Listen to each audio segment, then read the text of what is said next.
Hora H do Agro, com Kellen Severo. Oferecimento Ihara. Consórcio Massey Ferguson, a partir de R$ 1.470. Acesse cnmf.com.br. Sicoob, mais que uma escolha financeira. Abra sua conta. Olá, sejam muito bem-vindos ao Hora H do Agro, um programa onde discutimos e analisamos os temas que mais importam para o agronegócio brasileiro. Guerra entre Rússia e Ucrânia. Zelensky e Biden tentam mais recursos. Temores de falta de financiamento crescem após o Senado dos Estados Unidos recusar ajuda extra à Ucrânia. Venezuela e Guiana se reúnem com mediação do Brasil. Você vai ver também que na Argentina, após tomar posse, o governo Milei anuncia plano econômico emergencial para o país. Vamos conhecer as medidas que afetam o agro. Organização das Nações Unidas propõe que o mundo coma menos carne. A recomendação foi feita durante a COP28 com o objetivo de atingir as metas climáticas. E mais, a Agência dos Estados Unidos aponta que o El Niño historicamente forte está a caminho. Você vai ver também que o Congresso Nacional derrubou o veto do presidente Lula ao marco temporal das terras indígenas. Tudo isso e muito mais no Hora H do Agro, que já está no ar. Nesta semana, o presidente da Ucrânia, Volodymyr Zelensky, desembarcou nos Estados Unidos para reuniões com representantes do Congresso e também com o presidente americano Joe Biden. Zelensky busca apoio dos Estados Unidos para um pacote de ajuda financeira, mas ele tem enfrentado desafios para convencer os parlamentares norte-americanos. Na última quarta-feira, o Senado americano rejeitou um pacote de ajuda financeira a Israel e também à Ucrânia. Embora a proposta do financiamento adicional tenha sido uma iniciativa da Casa Branca, a maioria democrata não votou com o governo e brecou o projeto, acendendo uma preocupação de que a cooperação pode estar com dias contados, ao menos no patamar ao qual Kiev se acostumou. Foi o que destacou numa reportagem também o jornal O Globo. Segundo a agência de notícias Reuters, o Senado americano deve votar a ajuda militar aos ucranianos na próxima semana. Biden tem feito apelos consecutivos aos parlamentares para que o pacote de ajuda seja aprovado. Em anúncio ao lado de Zelensky, Biden afirmou que a OTAN é parte do futuro da Ucrânia e que o país vai se tornar membro da aliança assim que todos os aliados concordarem e as condições forem cumpridas. Na semana, outro destaque foi a decisão do Conselho Europeu de abrir negociações para a adesão da Ucrânia e da Moldávia à União Europeia. Em publicação no X, Zelensky disse que a notícia é uma vitória para a Ucrânia e uma vitória para toda a Europa. Enquanto isso, o presidente da Rússia, Vladimir Putin, disse nesta semana que haverá paz quando os russos atingirem os objetivos. A fala ocorreu em uma conferência de imprensa de fim de ano. Putin afirmou ainda que a Rússia procurou a desnazificação e desmilitarização da Ucrânia. Os comentários acontecem em um momento em que a guerra se aproxima da marca de 2 anos. Vamos analisar as perspectivas para o início de 2024 na geopolítica, já que guerra entre Rússia e Ucrânia é um dos principais fatores para a atenção do agro brasileiro. Foi muito impactado também pela situação por lá. Pedro Costa Júnior, professor de Relações Internacionais, é o nosso convidado para abrir essa edição. Professor Pedro, seja bem-vindo. Prazer, Kellen, estar aqui no Hora H do Agro, falando do agro global. E já recebo aí o abraço de um fã seu, que é meu pai, que sempre te assiste, lá em São Roque de Minas, na Serra da Canastra. Um abraço para o seu Pedro, né? Exatamente. Um abraço para a Serra da Canastra, para o seu Pedro. Obrigada pela presença, pela audiência conosco. E, Pedro Filho, com você agora a resposta. Geopolítica é o nosso foco. Não podemos deixar Putin vencer, disse o Biden na semana passada, enquanto ele pressionava o Congresso pelo novo pacote de ajuda financeira para a Ucrânia. É do nosso esmagador interesse nacional e internacional qualquer interrupção da capacidade de abastecer a Ucrânia, porque isso fortalece claramente a posição de Putin. Essa foi, em linhas gerais, a fala de Biden. Há temores de que falte financiamento. Será um novo capítulo da guerra? Exatamente, Kellen. Há temores porque esse pacote que está sendo aprovado, que está para ser aprovado, na verdade, no Congresso norte-americano, ele é um pacote no total de 113 bi. Desses 113 bi, não são 113 bilhões de dólares que estão endereçados à Ucrânia. Ele é um pacote mais amplo que envolve todas as chamadas, digamos, guerras americanas, norte-americanas. Os Estados Unidos hoje, eles disputam diretamente duas guerras, né, diretamente no sentido de uma guerra quente, duas guerras por procuração, chamadas proxy war, mais uma guerra interna. Tudo isso no pano de fundo com a grande guerra global e econômica e tecnológica com a China. Então, tem uma guerra contra a China, tem uma guerra na Ucrânia, que eles lutam indiretamente, e agora a guerra no Oriente Médio, contra Gaza, que também eles apoiam Israel. Mas, fora isso, eles ainda têm uma chamada guerra interna, que é a guerra contra a imigração, e que divide os republicanos e os democratas em grande parte de como lidar com essa guerra. Então, esses 113 bi, veja como eles se destinam. 63 bilhões está sendo pedido pelo Zelensky aí para ajudar nessa guerra contra a Ucrânia. Não são 113 bilhões. 40 bilhões vai para a chamada guerra interna, é a guerra contra a imigração. Por quê? Porque os republicanos, liderados por Donald Trump, dizem o seguinte: a prioridade dos Estados Unidos é voltar para dentro, é preocupar com os interesses internos. Nós estamos dando muito dinheiro para fora, estamos esquecendo dos interesses norte-americanos. Então vamos investir isso aqui na guerra contra a imigração. Então, para ser aprovado esse 63 bi, tem que ser aprovado mais 40 bi nessa guerra contra a imigração e mais 10 bi que vão para a guerra de Israel contra Gaza. Então, aí dá o pacote de 113 bi. Então, para o Zelensky, precisa passar esse 113 bi para ir 63 bi para o Zelensky. E o que o Zelensky conseguiu até agora? Ele conseguiu 200 milhões de dólares. Ele quer 63 bilhões e conseguiu meros 200 milhões, o que em termos de guerra isso é dinheiro de pinga. Não dá para nada. Então a situação dele é desesperadora e o Senado está dividido, o Congresso está dividido. Por quê? Porque, e eu fecho aqui, os republicanos, eles não querem continuar a guerra. Donald Trump disse que se for eleito, no outro dia, ele acaba com a guerra na Ucrânia, porque não tem interesse dos Estados Unidos patrocinarem essa guerra. A pergunta que a gente abre a edição de hoje, pelo impacto que isso traz na geopolítica global, é essa: sem financiamento dos Estados Unidos, a Ucrânia pode perder a guerra? Sem dúvida nenhuma, né? A Ucrânia mesmo não tem recursos para combater essa guerra com a Rússia. Não é uma guerra entre Ucrânia e Rússia, é uma guerra da OTAN, de todos os países do Tratado do Atlântico Norte, contra a Rússia, que se dá na Ucrânia. Então, tem ajuda americana, norte-americana, e tem ajuda dos países europeus, da Europa Ocidental, sobretudo. Outro problema: a União Europeia aprovou, a OTAN e a União Europeia aprovaram um pacote também de 50 bi para poder financiar a Ucrânia agora. E um país dentro da União Europeia, que a maioria dos países fazem parte da OTAN, mas a União Europeia é outro órgão, né, um órgão econômico, que aprovou essa ajuda de 50 bi, ela precisa de anuência, precisa da concordância de todos. Ou significa que se um vetar, não passa. E a Hungria, do Viktor Orbán, que é um aliado de Putin, vetou esse pacote de 50 bi. Então, nesse momento, a situação da Ucrânia é desoladora. Por quê?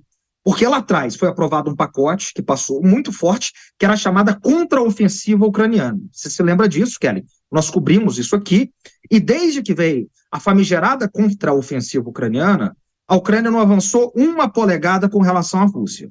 Muito pelo contrário. Então, a contraofensiva foi um retumbante fracasso. E agora, para que a Ucrânia possa ter um mínimo de chance de continuar resistindo ao avanço russo, ela precisa do dinheiro europeu e precisa do dinheiro norte-americano. A Europa está esmagada pela Hungria, que veta, e os Estados Unidos pelos republicanos, que são contra a continuação da guerra. Muito bem, e dentro desse contexto, afunilando a nossa perspectiva para o agro, você está dizendo para a gente que a gente vai começar 2024 no que se refere à guerra entre Rússia e Ucrânia e geopolítica global, de qual maneira? Olha, a perspectiva principal é o seguinte, né? A bola está na mão do Putin agora. Então, o Putin está ditando. Você vê essa declaração, digamos, muita vontade que ele deu de que só haverá negociação, você traz a manchete inicial, só haverá negociação depois que a Rússia atingir os seus objetivos. Ele dá uma declaração de tamanha confiança nessas alturas da guerra, porque ele sabe disso, porque ano que vem é o ano eleitoral nos Estados Unidos. Tem eleições nos Estados Unidos e na Rússia. Putin é candidato mais uma vez. Na Rússia, as eleições, todos sabemos, vai correr tranquilamente para que o Putin continue, seja reeleito mais uma vez. Lembrando que ele está no poder desde 2000, ele é uma espécie de czar do século XXI. E nos Estados Unidos vai ser uma eleição muito difícil, porque o Trump ele lidera nesse momento. Todas as pesquisas, tanto no colégio eleitoral, como nos chamados swing states, que são os estados pêndulos, os estados pendulares, que é onde, de fato, as eleições são decididas. Então, eu fiz o levantamento essa semana, Kelly, e o Trump, ele lidera em todos os estados pêndulos, e lidera no colégio eleitoral. A situação do presidente Biden é uma situação muito difícil no rumo da reeleição. Putin sabe disso, e Putin sabe que é um ano eleitoral, sabe que Trump está fortalecido, sabe que os republicanos estão fortalecidos, e sabe que Trump e os republicanos são contra a continuação da guerra. Então, digamos que agora é a vez de Putin. Interessante o que você está trazendo de perspectiva para 2024. Sua fala final foi agora é a vez de Putin. Traz um cenário da eleição presidencial dos Estados Unidos como plano de fundo para a gente também traçar perspectivas para 2024. A última pergunta que eu te faço, Pedro, a guerra está desescalando dentro dessa perspectiva de dificuldade financeira para a Ucrânia, de um novo contexto eventualmente acontecendo na política dos Estados Unidos, ou ela escalará à medida que o Biden aqui também defendeu mais uma vez a presença da Ucrânia na OTAN, talvez numa forma de tentar conseguir mais recursos para a Ucrânia, e isso levaria o conflito para outro patamar. A gente quer saber disso porque isso importa para preço de commodity agrícola, para preço de fertilizante, para preço de petróleo, e tudo isso atinge o agro brasileiro. Kelly, tudo vai depender da próxima semana. Tudo vai depender da próxima semana, por quê? Porque o Senado norte-americano votou para que esse pacote de 113 bi pudesse passar e esse 63 bi fosse direto para a Ucrânia e para o governo Zelensky para que eles continuassem resistindo na guerra. O que não significa que, se ele for passado, esse pacote, que se ele passar, vai ter um novo patamar da guerra, um novo escalonamento. Isso significa que a Ucrânia ela vai ter mais recursos para continuar resistindo e a guerra se prolonga. Agora, esse pacote foi rejeitado. O que os democratas fizeram? Os democratas, eles adiaram o chamado período de recesso do Senado nos Estados Unidos por mais uma semana, estão pedindo para que esse break, que eles chamam lá, esse grande break, possa ser adiado para que o pacote possa ser votado esse ano. Esse é todo o esforço de Biden e todo o esforço de Antony Blinken, seu secretário de Estado, e para que semana que vem isso possa acontecer. O líder do Senado, dos republicanos no Senado, já disse que não vai se submeter para que possa ser adiado esse break, que só vai ser votado, portanto, ano que vem. De qualquer maneira, as coisas tendem a ser decididas só mais para frente, então a guerra ela vai continuar. Se esse pacote for aprovado, ele não significa que a guerra se escala, e se ele não for aprovado, o que também tem proporções muito difíceis, né, isso vai deixar o Zelensky e a Ucrânia numa posição muito vulnerável. Interessante, professor, vamos acompanhar isso atentamente. Eu peço que o senhor aguarde um minutinho para a gente voltar a conversar. O nosso foco agora é a geopolítica aqui na nossa fronteira com o Brasil. O assunto é a tensão entre Venezuela e Guiana. Nesta semana, os líderes dos dois países realizaram um encontro no arquipélago caribenho de São Vicente e Granadinas, que foi mediado pelo Brasil através do assessor especial para assuntos internacionais, Celso Amorim. Ambos os países concordaram em não utilizar a força em nenhuma circunstância para resolver a disputa territorial. Eles também acertaram que vão se reunir de novo daqui a 3 meses ou em um novo prazo a ser acordado para voltar a debater a questão territorial. Eu volto com o professor Pedro e pergunto, esse tema Guiana e Venezuela tem ganhado a atenção aqui no Brasil e também para a gente no Hora H do Agro, pelo risco dessas tensões que estão aí na fronteira do nosso país, do Brasil, e no agro, especialmente ali pela questão de Roraima, que é um estado brasileiro, uma fronteira agrícola com produção de soja, de milho, de arroz, e que teme pela perda de investimentos com qualquer conflito eventual nessa região. Como a questão entre Guiana e Venezuela vai acabar, na sua opinião? Esse é um tema muito importante e muito perigoso, Kellen, por duas razões. Primeiro, porque ele é um tema que não é só regional, ele é um tema global. Ele é um tema global porque a Guiana não tem condições de se defender contra a Venezuela. A Guiana mal tem um exército, mal tem capacidades militares. Como ela era uma colônia inglesa, e por ter muita aproximação com os Estados Unidos e Inglaterra já disseram que se houver uma invasão à Guiana por parte da Venezuela, eles vão defender a Guiana. E a Venezuela é muito próxima à Rússia. militarmente e economicamente a China. Isso pode trazer na nossa região, de maneira inédita, uma região pacífica, cuja última vez que houve uma guerra, que foi a Guerra do Paraguai, no século XIX, um conflito de proporções globais, onde os Estados Unidos e a Inglaterra já se manifestaram que entrariam, e aonde a Venezuela pode ser respaldada pela Rússia e, de maneira secundária, economicamente, pela China. Isso seria um desastre absoluto. Segundo, essa guerra, ela nos interessa particularmente porque o Brasil é, digamos, o garantidor da estabilidade na região. Pelo tamanho do Brasil, o Brasil é metade da América do Sul, é metade da população da América do Sul, é mais da metade da economia da América do Sul e faz fronteira. Então, não tem como sair dessa confusão que o Maduro arrumou sem passar pelo Brasil. Por isso que o Celso Amorim está lá, o assessor especial da presidência para assuntos internacionais, porque isso tem que passar pelo Brasil. E aí é importante dizer o seguinte, para o Maduro invadir essa região de Essequibo, que é uma região rica em petróleo e ouro, ele precisa passar por via terrestres pelo Brasil. Isso ele não vai fazer. Ele não vai fazer porque o nosso ministro das Forças Armadas já declarou isso, Celso Amorim já declarou isso, e o Itamaraty já deixou claro isso, o chanceler Mauro Vieira já deixou claro isso. Então, qual que seria a alternativa do Maduro?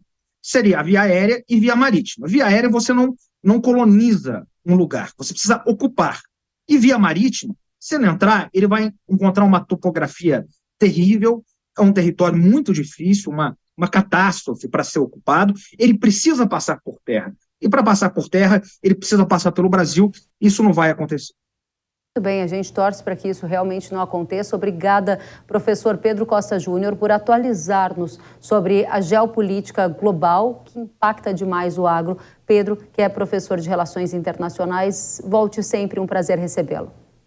Sempre um prazer estar aqui na nossa audiência tão qualificada, Kellen. Muito obrigada. E a gente segue agora um olhar para a Argentina. A primeira semana de Javier Milei como presidente argentino contou com anúncios de mudanças para a economia do país.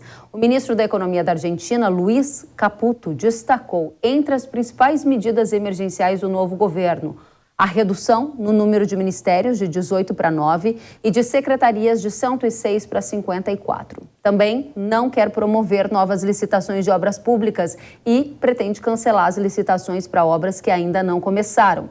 A redução de subsídios ao setor de transporte e energia, a substituição do sistema de importação por um que não exigirá informações de licença prévia estão entre essas medidas anunciadas.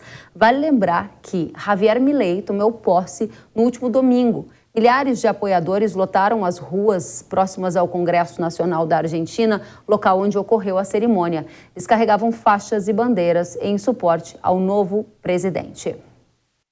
Para o agronegócio, algumas medidas anunciadas na economia tendem a impactar o setor por lá. Número 1, a desvalorização do câmbio oficial para 800 pesos, que, segundo Caputo, vai incentivar o agro a aumentar a produção. Número 2, o aumento provisório do imposto sobre as importações. Analistas de mercado afirmam que a medida pode gerar custos maiores para a compra de insumos agrícolas. 3, a manutenção das taxas de exportação, as chamadas retenções. Havia uma expectativa do setor produtivo de que a alíquota das retenções fosse retirada ou reduzida para o setor agro, fato que não aconteceu. Segundo o jornal Clarín, o governo de Milei confirmou ao setor ruralista da Argentina que vai aumentar as retenções sobre todos os produtos agrícolas para 15%, com exceção da soja em grãos, que permanecerá com a taxa para exportação de 33%. Hoje, milho e trigo têm taxas de 12% e carne bovina 9%. A proposta teria que passar ainda pelo Congresso. No Instagram, a Confederação Rural Argentina postou uma foto do encontro com o secretário e escreveu no título: "Rechaçamos o plano de retenções". Na imagem, a entidade do agro disse que expressou claramente a rejeição às retenções, uma vez que, entre outros aspectos negativos, elas significam um golpe mortal para as economias regionais. Durante o anúncio das medidas econômicas, o ministro da Economia, Luis Caputo, afirmou que o governo Milei está recebendo a pior herança econômica da história. Um levantamento realizado pela consultoria argentina OGF e Associados fez uma comparação entre a situação econômica agora, no começo do governo Milei, e no começo do governo de Alberto Fernandes. Milei terá que lidar com uma herança que inclui inflação de 164,4% contra 52,1% do início do governo de Alberto Fernandes. O câmbio oficial agora na era Milei é de 361 pesos para a compra de $1 contra 59,94 no início do governo de Fernandes. O câmbio paralelo, 955 pesos para a compra de $1 contra 71 pesos. O déficit primário, atualmente em 2,8% do PIB contra 0,4%. Houve também uma queda dos salários quando descontada a inflação. A pobreza herdada por Milei é de 40,1% contra 35,5% no início do governo de Fernandes. A gente vai agora analisar o governo de Milei nessa primeira etapa com esse plano econômico, com efeitos para o Brasil e para o agro, olhando também, claro, para a economia global. Os nossos convidados são André Perfeito, economista. Seja muito bem-vindo, André. Olá, Kellen, sempre um prazer falar contigo e aqui na Hora H do Agro. Muito obrigada pela sua presença. A gente também quer saudar ao Eduardo Vanin, analista do mercado de grãos da Agrinvest Commodities. Seja muito bem-vindo, Vanin. Prazer em estar falando com o seu público e também a todo o agronegócio do Brasil. Obrigada, Vanin, pela presença. André, começo com você. O anúncio das medidas econômicas nessa primeira semana de governo Milei indica que ele está na direção certa para tirar a Argentina da crise? Olha, o tipo de política que ele está fazendo é uma política de cunho bastante ortodoxo. Isso daí implica dizer no seguinte sentido, né? Políticas ortodoxas são políticas do lado não da demanda, né? Mas do lado de tentar incentivar a oferta. Mas a curto prazo, o que a gente vai ver, uma desaceleração econômica bastante evidente, né? A economia argentina deve sofrer com essas medidas a curto prazo, né? Na expectativa é que a longo prazo você gere as condições para avançar melhor. Quer ver um exemplo disso? Só de tirar de 400 para 800 pesos do dólar, o efeito disso da inflação por lá vai ser bastante evidente. As medidas que tangenciam o agro também, né, como a questão do aumento do imposto de importação, né, Kelly, isso daí também vai encarecer produtos por lá. E ele está fazendo uma política bastante agressiva de corte de gastos de estados, que, enfim, pode ter um efeito positivo, mas insisto, só no médio e longo prazo, a curto prazo não tem como funcionar isso de forma de gerar mais PIB, né? Que também vai diminuir a demanda. Então, todas as medidas que ele atua é no sentido de diminuir a demanda para liberar esta demanda ou essa necessidade de forma mais eficiente dentro da iniciativa privada.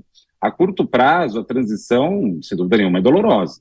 Então, isso daí impacta o Brasil no seguinte sentido. A gente deve ter, além, se de um lado ele facilitou a questão das importações, tirando toda aquela parte burocrática, que era uma espécie de tentar burlar as regras do Mercosul, em alguma medida talvez tenha esse sentido, né? Agora, além de aumentar o imposto, os argentinos vão estar com menos renda e com mais impostos. Então, é um esforço muito dolorido que a Argentina está fazendo, e eu acho que o Milei foi até bastante claro, né, bastante honesto, já na posse dele, falando dos tempos difíceis que eles vão viver ao longo dos próximos meses. Então, vamos ver se vai funcionar, né, Kelly? Não dá para eu garantir nada aqui agora, né, no sentido de que eles estão querendo alterar profundamente o jeito que o Estado argentino funciona. Realmente é bastante interessante a gente perceber as medidas que você coloca como direção correta nessa perspectiva, mas elas levam tempo, né? E elas têm um custo, uma dor para a sociedade argentina, e aí a gente vai precisar observar o apoio que ele vai continuar a ter nesse primeiro ano de governo. Vanin, eu passo para você a segunda pergunta. A gente estava falando aqui sobre desvalorização do peso. Que tipo de efeito isso traz para o agro? Bom, a desvalorização se espera a diminuição da diferença para o peso blue, que é o peso paralelo. E essa diferença ela é bastante grande, ela representa a expectativa do mercado, dos argentinos quanto à inflação projetada, como você citou ali, 160%. Então, é uma expectativa de que o produtor venha fazer o que a gente chama de farmer selling, que é a venda do produtor, isso principalmente para a soja e para o milho. No caso do milho, a Argentina já é muito competitiva devido ao tamanho da safra, e no caso da soja também tudo indica uma grande safra, mas o produtor argentino está muito pouco vendido. Então a expectativa do mercado, e o mercado está precificando através do farelo de soja, que tem caído através do milho também, nos prêmios, lá na Argentina, a Argentina está bem agressiva, e aí tudo isso o mercado está precificando que o produtor argentino vai ser mais vendedor com essas medidas, e a principal delas, a questão da desvalorização. Vai ser essa perspectiva de tempo que eu gostaria de entender. À medida que há essa desvalorização do peso, já houve um aumento no volume de oferta de grãos que impacta na formação de preço do mercado global, ou significa isso ainda para 2024, numa perspectiva mais de médio e longo prazo, Vanin? Bom, a gente já de quarta-feira para cá, quinta-feira, ontem, hoje, então nós já vemos mais ofertas de soja na Argentina. Essa soja vai estar chegando no posto China, por exemplo, $2 acima de Chicago, o contrato janeiro. É mais barato do que a nossa, em 40 centavos por bushel, pelo menos. Então já vemos, sim, um aumento de oferta vindo da Argentina. Essa soja não é diretamente do produtor. O produtor não vendeu praticamente nada essas últimas semanas, mas são tradings ou mesmo processadoras que já estavam compradas na soja, e nesse momento as margens estão bastante ruins, margem de esmagamento, e agora essa oferta ela vem no formato de exportação de soja. Agora, o principal impacto realmente para o Brasil, ele vem através da concorrência do milho, se bem que o nosso milho está muito caro, portanto não sentimos nesse momento esse impacto, mas o principal impacto é para a nossa indústria processadora de soja. Por isso, nós temos uma margem muito negativa nesse momento agora no Brasil, porque a Argentina, tendo uma safra grande de soja, e agora, se o produtor argentino também for mais vendedor para a safra nova, aí nós temos muita oferta de farelo, muita oferta de óleo, os prêmios na Argentina já estão caindo, e para o Brasil não está sendo nada bom. Muito bem, vamos para a segunda rodada. André, volto com você. Você ainda falava há pouco sobre o aumento de impostos para importação, efeitos na economia da Argentina. A gente também está observando a perspectiva de elevação da alíquota das retenções que incidem sobre a exportação. Foi uma notícia do Clarim e isso está na contramão das propostas liberais de Milei. Por que começar com essas medidas? Bem, eu acho que é porque ele não pôde começar com as outras. Das medidas tipo dolarização, fim de Banco Central, são medidas tão radicais que dificilmente poderiam ser feitas a curto prazo. Agora, a gente está vendo aqui, o debate aqui está interessante, que de fato isso daí vai facilitar a desvalorização do câmbio, é uma melhora para os exportadores argentinos, né? Vai ser mais barato os produtos argentinos lá fora, né? O que o governo quer fazer é virar sócio dessa melhora que eles estão dando para o setor. E, obviamente, a Confederação do Agronegócio argentino, né, vai, obviamente, reclamar disso, mas é da onde eles vão tentar tirar dinheiro para além de cortes de gastos, que eles estão fazendo muita coisa. Vale notar que existe um conjunto grande de medidas que o Milei, né, vai começar agora, que falta muito detalhe, então por isso que às vezes não consigo chegar assim, de forma mais precisa nas respostas. Mas, por exemplo, né, eles vão além de extinguir secretarias, estão fazendo cortes profundos em gastos públicos, vão parar de transferir dinheiro, pelo menos no montante que era para as províncias, para os estados por lá, isso tudo para controlar gastos. Só que, por outro lado, a contradição está posta, né, Kelly? Você que apontou muito bem. Né? Não é liberal no sentido mais clássico, né, um aumento desses impostos, mas é por isso, né, se eles estão facilitando, né, o mundo das exportações, isso tem efeitos aqui, que nem a gente viu no mundo agro brasileiro também, né, começa a bater, começa a gerar mais competição de forma mais artificial, por assim dizer. Eles querem ser sócio disso e fazer caixa para o governo argentino. Então, só para ter uma clareza de perspectiva, André, nesse primeiro ano você considera pouco provável que haja espaço, até no caixa do governo, para retirar as alíquotas de retenções, que são aqueles impostos que incidem sobre as exportações da Argentina. Pode haver uma intenção do governo Milei nessa direção, mas não há condição financeira de bancar essa medida, pelo menos ao longo de 2024, André? Olha, me parece difícil. Como eu disse, o conjunto de medidas adotadas são um remédio muito amargo, no sentido de um ajuste forte na demanda a curto prazo, né? Elas têm o objetivo de melhorar a oferta no longo prazo, mas a curto prazo bate na demanda. Se a economia argentina vai cair, entre outros motivos também, porque uma inflação vai ser mais forte, a arrecadação de forma geral cai. O que eles estão tentando fazer é o seguinte, eles estão voltando toda a energia para tentar ajudar o setor externo, para ser mais dinâmico. Na hora que esse setor externo for mais dinâmico, eles tentam capturar a renda por ali. porque eles sabem que eles não conseguem capturar renda, no sentido de impostos, da população, porque, imagina, né, o que eles já conseguiram ajudar um pouco, talvez, né, é que os mais pobres vão ter reajuste dos seus benefícios, o Bolsa Família que eles têm por lá, né?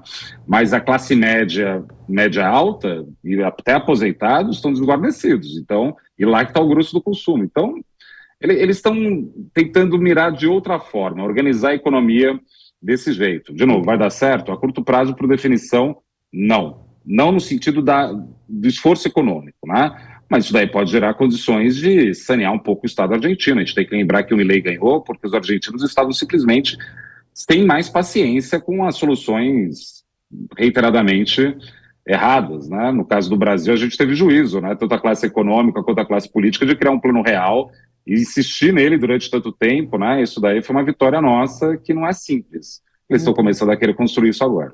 Obrigada, André. Eduardo, a você a pergunta, uma das que mais interessa para a nossa audiência, que é na direção do que eu conversava agora com o André, que tem a ver com as retenções, né? Há pouco eu dizia que as retenções podem aumentar para 15%, isso de acordo com a matéria do Clarim, e com exceção da soja em grãos, que tem taxas hoje de 33%. Hoje, milho e trigo têm taxas de 12% e carne bovina 9%. Objetivamente, isso está no seu radar e qual é o impacto que tem no mercado global? Porque a gente quer saber aqui o impacto da Argentina no mercado de commodities, soja, milho, trigo, boi. Como é que fica com essa perspectiva?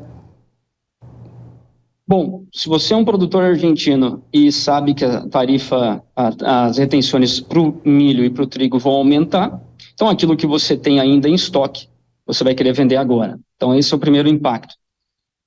O segundo é que lá durante o governo, no começo do governo Macri, já era de 18% o milho e o trigo. Aí caiu para 12% e agora poderia estar voltando para 15%. É claro, o produtor fica feliz com isso? De forma nenhuma.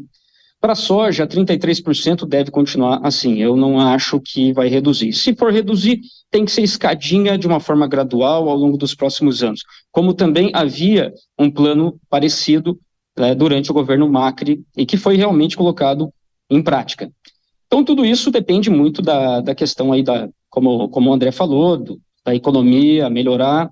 Porque hoje, se a gente for pensar, o produtor argentino, ele é sempre vendedor de milho e trigo. Serve para ele pagar as suas contas. Agora, no caso da soja, é a sua poupança e a sua garantia contra a inflação. Portanto, vender soja na Argentina é uma questão de confiança. Se o produtor argentino confiar que a inflação no tempo vai cair, e é o peso blue que vai nos dizer isso, é o sentimento mais rápido, então aí eu acredito que o produtor argentino vai ser um vendedor de soja mais agressivo, essa soja vai para a indústria, e a indústria vai ser uma vendedora agressiva de farelo e de óleo. E aí, como eu falei lá no começo, isso já está sendo negativo para a nossa margem de esmagamento. E se é negativo para a nossa margem de esmagamento, também é negativo para o produtor no Brasil, porque as indústrias no Brasil não conseguem pagar muito bem ou mais do que o exportador pela soja, como nós vimos esse ano. Durante boa parte do ano, o produtor acabou vendendo até R$ 7,00 por saca, melhor para a indústria, de forma geral, do que para o exportador. Muito bem, muito bem. Então, essa situação a gente vai continuar acompanhando, ver se essas medidas de fato vão ocorrer. E aí eu vou para a terceira e última rodada com vocês. E, André, uma das grandes questões é a competitividade da Argentina e a relação comercial com o Brasil. Qual é a sua principal expectativa de efeito colateral no momento aqui para os nós brasileiros? Bem, eu acho que o Eduardo apontou uma coisa muito importante aqui, que é a ideia do dólar blue. É lá que vai ser, né, o pulso do mercado, né, Eduardo? Lá que a gente vai saber imediatamente o tipo de sentimento que pode ter em relação à economia daquele país. Agora, a respeito da produtividade como um todo da economia argentina, né, o que a gente vai observar no primeiro momento é, por conta de uma mudança do patamar de câmbio, né, isso daí gera uma espécie de guerra comercial, né? Eles estão É verdade que eles estão também admitindo que já estava, né? Mas, ao mesmo tempo, o dólar oficial lá tem características de movimentar a economia formalizada, né? Então, isso daí tem um efeito, sem dúvida nenhuma, importante. Olha, do ponto de vista da decisão macroeconômica, propriamente, o que vale insistir é medidas ortodoxas, que nem, por exemplo, aqui no Brasil também foi adotado em alguma parte, pelo Paulo Guedes, né? Elas são medidas que não visam já necessariamente o crescimento a curto prazo, mas destravar o crescimento no médio e longo prazo. Acho que essa que é a mensagem principal agora, porque muito do que ele está querendo fazer, por exemplo, ele anunciou, o Luiz, o ministro da Economia argentino, já anunciou que eles vão diminuir ao mínimo os repasses para os governos estaduais. Imagina como é a administração política disso. Vai ser o caos, não é uma coisa simples. E outra coisa, que vai acabar caindo, acho que o maior problema do Milei, politicamente falando agora, não é nem tanto os peronistas, mas o que vai acabar acontecendo é que ele vai cair no colo do Macri, no sentido de que ele vai precisar tanto do apoio do grupo político do Macri, que isso daí vai gerar metamorfoses nas propostas. Eu acho que num primeiro momento é muito positivo, no caso da Argentina, vir alguém para meio que dar essa implosão, sabe? Agora, o que vai sobrar desses escombros, não sei ainda, e ninguém sabe.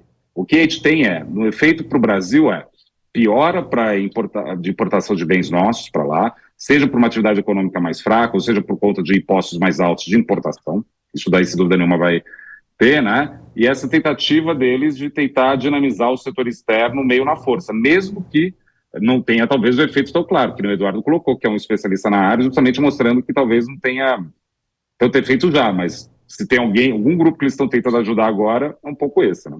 Muito bem, obrigada, André. Vanin, passando a régua, o que importa para o agro brasileiro após essa primeira semana de governo Milei, para a gente já começar 24 muito bem informados.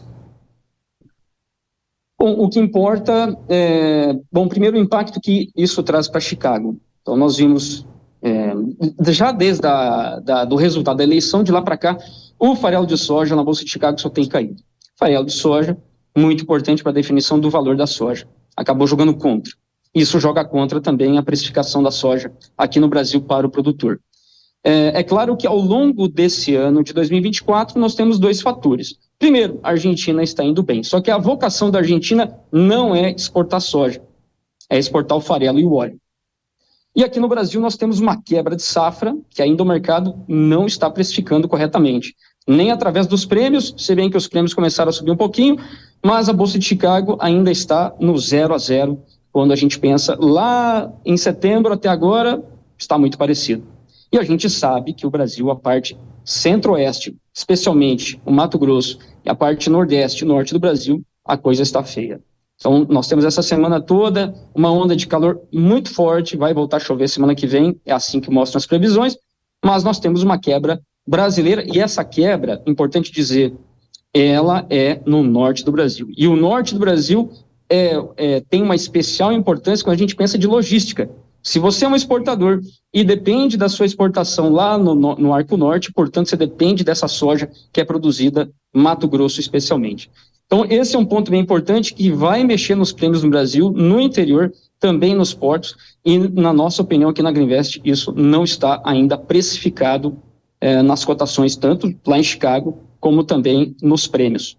Agora a Argentina entra aí com essas novidades e acaba também trazendo um peso, no caso, para baixo, para as cotações em Chicago, mas o Brasil é muitíssimo mais relevante para a oferta de soja global do que a Argentina. Eu gosto de falar o seguinte: primeiro produtor global de soja, Brasil; segundo, Estados Unidos; terceiro, Mato Grosso. E o Mato Grosso, a vocação é exportação.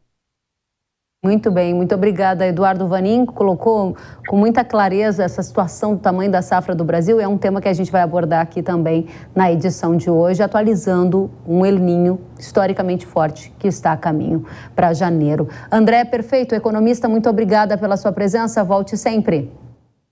Eu que agradeço, obrigado pelo convite, obrigado, prazer falar com o Eduardo aqui também, um tema muito sensível aí para esse início de 2024. Muito obrigada, Eduardo Vanin, Agriinvest Commodities, muito obrigada pela sua análise, volte sempre.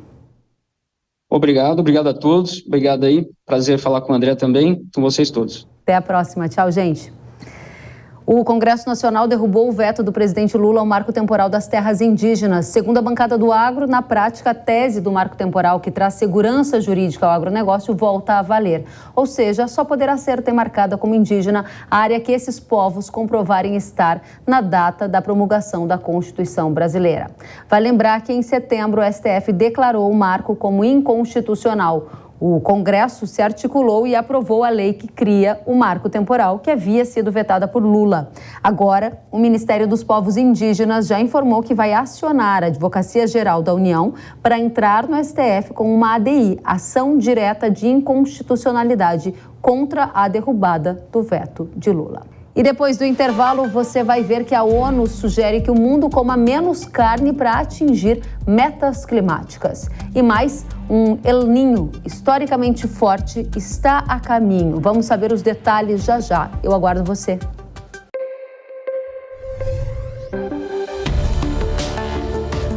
O agro, setor que movimenta a economia brasileira, gerando renda, emprego e oportunidades para toda a população.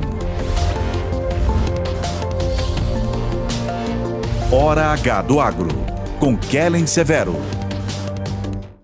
Precisando de uma nova máquina para aumentar a sua produtividade? Aqui no Consórcio Nacional Massey Ferguson lançamos o Grupo 377. Com ele vem vários benefícios exclusivos para você, como planos em até 10 anos para pagar, sem juros, sem taxa de adesão e parcelas reduzidas a partir de R$ 1.470. Aproveite e procure a rede de concessionárias Massey Ferguson. Quer saber mais? Acesse www.cnmf.com.br ou entre em contato pelo WhatsApp 11 9 3016 0316.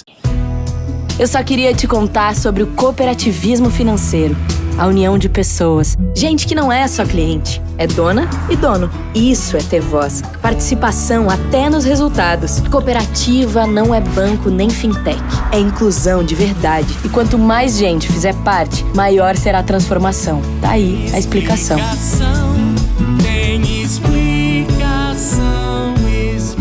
Mais que uma escolha financeira.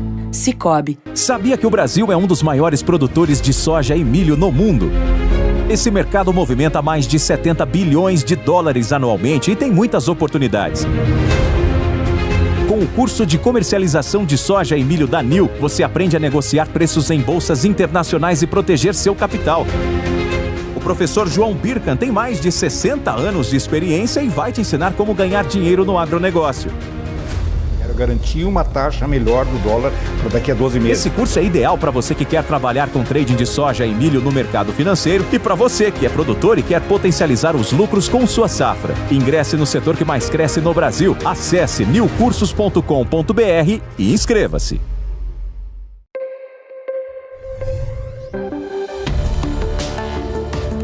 O agro, setor que movimenta a economia brasileira, gerando renda, emprego e oportunidades para toda a população. Hora H do Agro, com Kellen Severo. Estamos de volta com o Hora H do Agro aqui na Jovem Pan News. A Agência Climática dos Estados Unidos atualizou nesta semana as projeções para o El Niño, fenômeno responsável pelas chuvas mais intensas ao sul do país nos últimos meses e também pelas altas temperaturas e chuvas irregulares na metade norte do Brasil. A NOAA, como é chamada essa Agência Climática dos Estados Unidos, indicou que há 54% de chance de um El Niño historicamente forte ocorrer até janeiro. Sobre a continuidade do fenômeno, a expectativa é que o El Niño dure até abril. Você está vendo nas barras em vermelho para quem assiste pela televisão, com a chegada da neutralidade climática sinalizada nas barras em cinza, mais para metade do ano que vem. O que chama a atenção é que mais para o meio do ano que vem, o Laninha, aí nas barras em azul, começa a aparecer, a ganhar força, e a gente pode ver esse fenômeno Laninha já presente na próxima safra de verão do Brasil.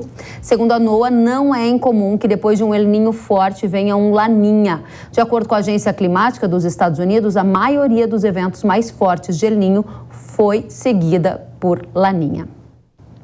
A NOAA revelou também que as temperaturas do Oceano Pacífico Equatorial atingiram quase 2 graus Celsius. É neste local do oceano que são realizadas as medições, indicando, por exemplo, a permanência do El Niño. Um levantamento do Banco Paine mostra como essas temperaturas do oceano têm se comportado ao longo do tempo. É possível observar que essas temperaturas já são as maiores desde lá de 2015 e 2016, que foi quando o Brasil registrou uma quebra expressiva na safra. Naquela época, a seca castigou lavouras de soja no Brasil Central e na região do Mato Piba. O enchimento de grãos foi prejudicado, reduzindo o rendimento das lavouras, enquanto no sul o excesso de chuva e a baixa luminosidade também reduziram o potencial da safra. A gente vai agora entender as perspectivas para a condição de El Niño com o Fábio Marim, que é professor de agrometeorologia da Exalc USP. Fábio, seja muito bem-vindo. Olá, Kellen. Muito obrigado por me receber. Satisfação estar com você. Obrigada para a gente também, professor. Um El Niño historicamente forte pode ocorrer até janeiro, segundo a NOAA. Se isso se confirmar, as temperaturas do oceano serão as mais altas desde 1516, quando houve uma quebra de safra no Brasil. É esse cenário que tende a se repetir, na sua opinião? O que você está esperando? Eu acho que sim, Ellen. A situação até agora, talvez ela não tenha sido... Conversando aqui com os colegas aqui das cotações, a precificação não chegou ainda no que o cenário climático já se mostra. Tá? A gente vê um cenário, eu vou usar a palavra um pouco forte, assim, mas assim, é uma calamidade o que está acontecendo em todo o Centro-Oeste, todo o Mato Piba, chegando até o Pará. Não é generalizado, porque as chuvas localizadas resolveram as situações de algumas fazendas em algumas regiões. Mas a gente não teve aquela chuva que normalizou e equalizou todas as condições. Então, assim, é uma safra que está sofrida desde os primeiros plantios de setembro, se estendeu por outubro, enfrentamos novembro e chegamos em dezembro capengando. Tá? Então, eu vejo realmente um cenário da metade norte, eu diria, para o norte de São Paulo para cima, realmente bastante sofrida. Talvez, e aí na minha ignorância na parte aí do mercado de commodities, uma das razões disso não ter sido precificado é que o Paraná vem muito bem, entendeu? Talvez até com um pouquinho de excesso de chuva, mas o Paraná conseguiu semear na época certa, até um pouco antes, o que é bom. Essas lavouras vêm se desenvolvendo e até o norte do Mato Grosso, do Rio Grande do Sul, essa situação é muito boa. Talvez o sul do Rio Grande do Sul esteja numa situação ali sofrendo um pouco mais com excesso de chuva. Mas essa é uma região importante também que pode colocar soja no mercado, mas assim, com certeza, Goiás, especialmente a metade norte, Mato Grosso, metade norte do Mato Grosso do Sul, todo o Mato Piba, chegando até o Pará, essas regiões foram impactadas e isso vai aparecer na produtividade, com certeza. Muito bem. Essa é a grande preocupação, né? Efeito do El Niño forte na produção de alimentos, porque isso bate não só no agro, mas também em todo consumidor ouvinte da Jovem Pan. Professor, vamos olhar para frente. Eu sei que você trouxe mapas de dezembro, janeiro e fevereiro. Vou pedir para colocar na tela o primeiro mapa de dezembro. E eu gostaria que o senhor chamasse a nossa atenção o que é mais importante a gente prestar atenção nesses mapas. Bem, Keren, aqui nós temos mapas, fazendo a projeção para dezembro, de duas fontes diferentes. É importante a gente pegar duas fontes, porque esses cenários assim, de mais longo prazo, eles têm incertezas. Então, a gente não chama nem de previsão, a gente chama de cenários. Também não trazer alguma coisa, a gente não consegue, infelizmente, cravar o que vai acontecer. Tá? O mapa da esquerda é o mapa do Instituto Nacional de Meteorologia, aqui o nosso brasileiro, e o mapa da direita é o mapa da NOAA dos Estados Unidos. O mapa da direita é o que está acertando mais nessa safra. E esse mapa, esse modelo que gera esse mapa, ele tem sido mais pessimista.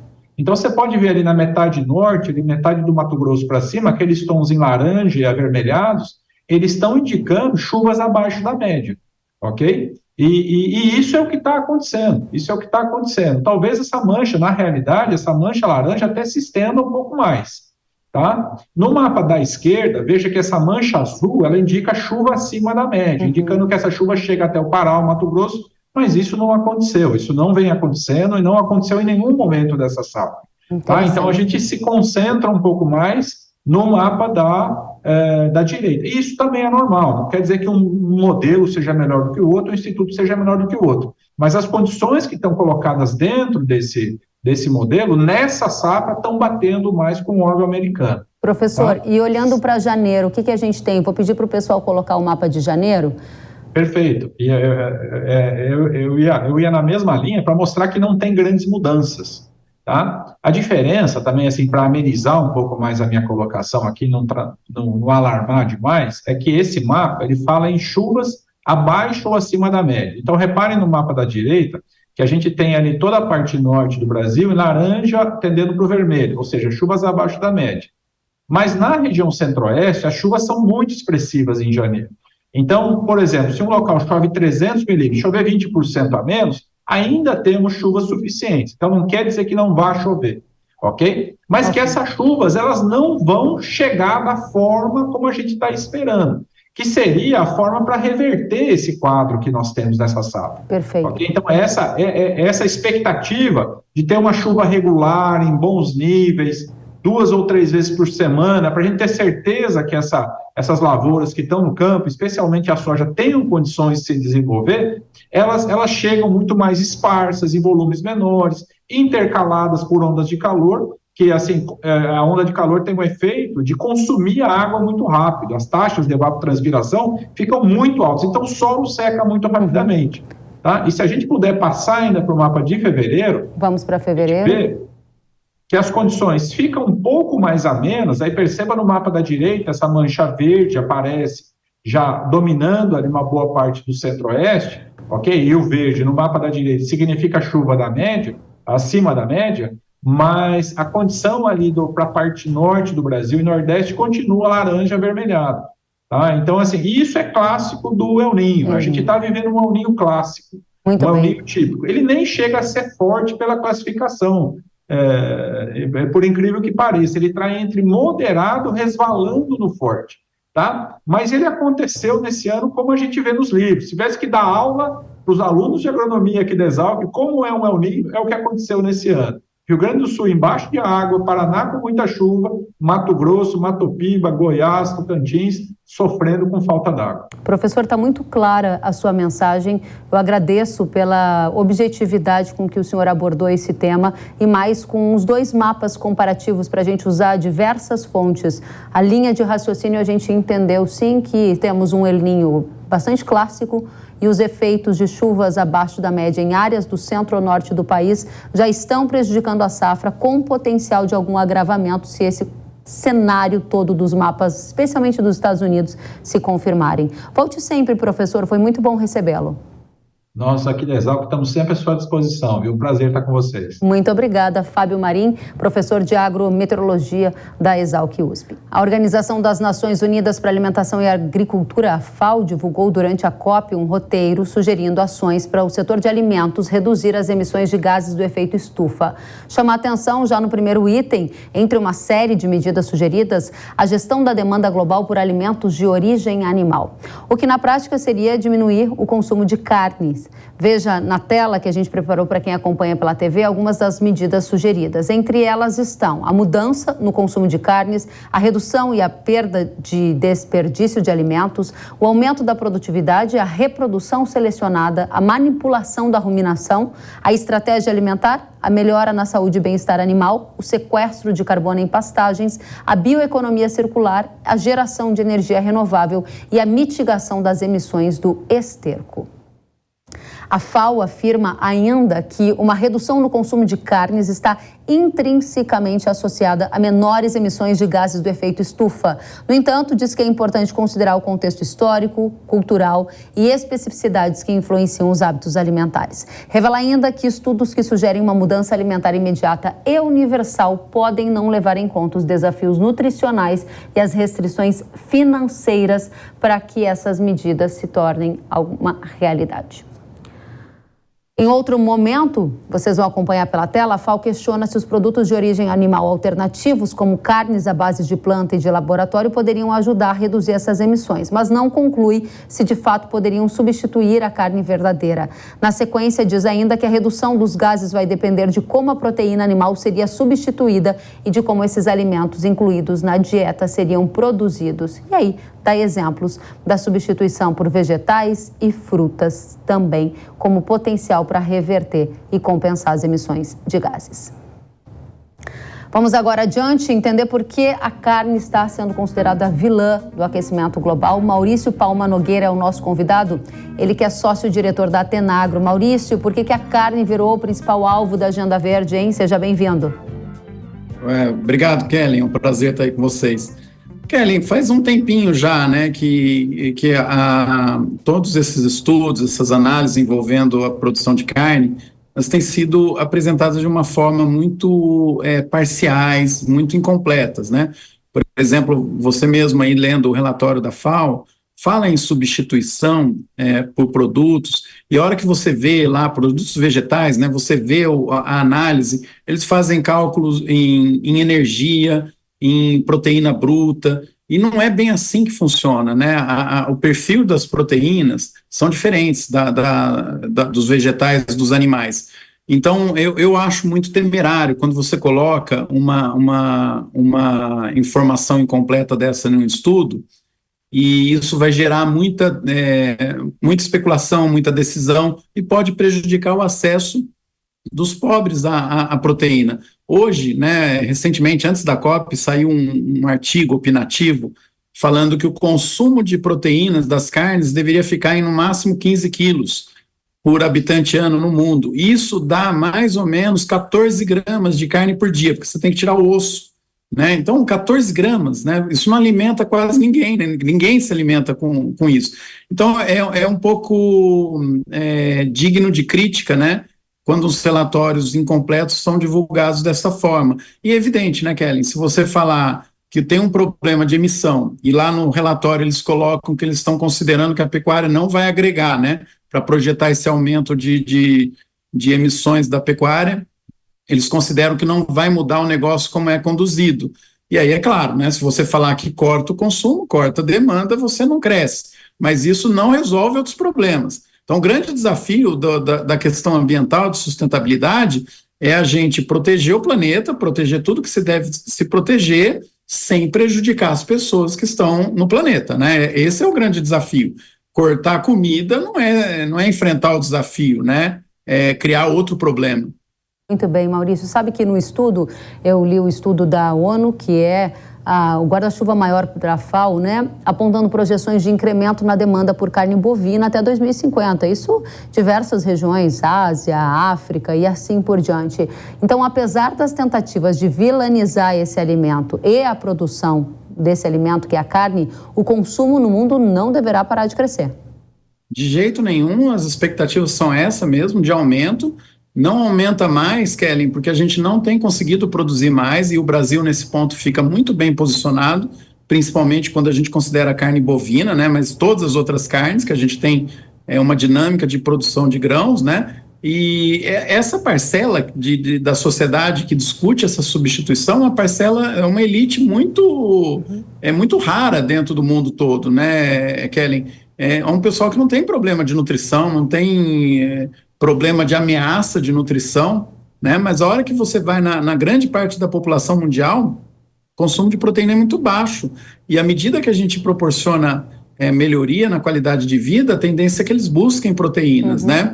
E isso a gente tem que visualizar e projetar. E aí que está o grande fator interessante que não estão sendo considerados ainda nesses estudos. O modelo de produção de pecuária no sistema tropical, né, que o Brasil é o único que domina de forma bem consistente, ele permite um aumento de oferta em escalas enormes, né? Então, só no Brasil, claro que essa conta é teórica, mas se eu pegar as melhores fazendas que a gente identifica a campo e extrapolá-las para todas as fazendas do Brasil, para toda a área, só o Brasil conseguiria garantir um consumo mundial proporcional ao que o brasileiro come de carne bovina, né? Então, é uma falácia dizer que consumir carne bovina vai provocar desmatamento, que vai provocar emissões maiores do que as emoções, porque o pasto para a gente produzir tudo isso e a produção de alimentos, ela sequestra.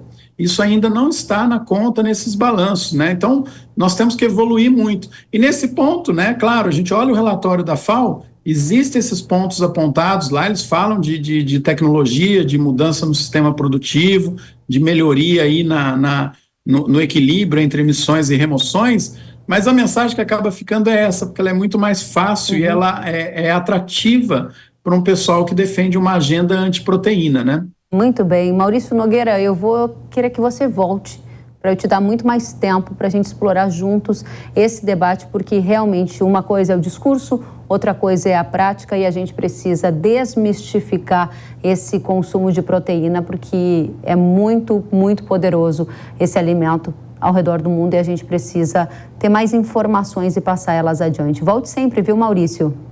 Com certeza, só me convidar que eu vou estar aí com vocês, Kellen. Obrigado. Obrigada, Maurício Nogueira, sócio-diretor da Atenagro. E agora eu tenho um recado para você. Alta performance e baixo investimento? Isso você tem com o Fusão, o fungicida da Irrara que combate o avanço das doenças e da resistência no Brasil. Fusão é ideal para o controle de antracnose e mancha-alvo e se destaca entre os fungicidas para a ferrugem da soja, sendo considerado o que mais cresce em performance pelo consórcio de rede de ferrugem. A ação sistêmica faz com que seja rapidamente absorvido e translocado pelas plantas, trazendo ainda mais resultados em pulverizações preventivas. Acesse o site irrara.com.br ou o QR Code que está aparecendo na sua tela e saiba mais.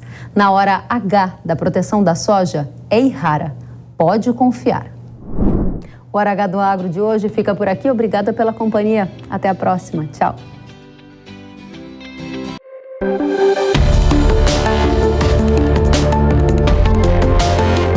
Hora H do Agro, com Kellen Severo. Oferecimento Irrara. Consórcio Massey Ferguson, a partir de R$ 1.470. Acesse cnmf.com.br. Sicoob, mais que uma escolha financeira. Abra sua conta. Realização Jovem Pan News.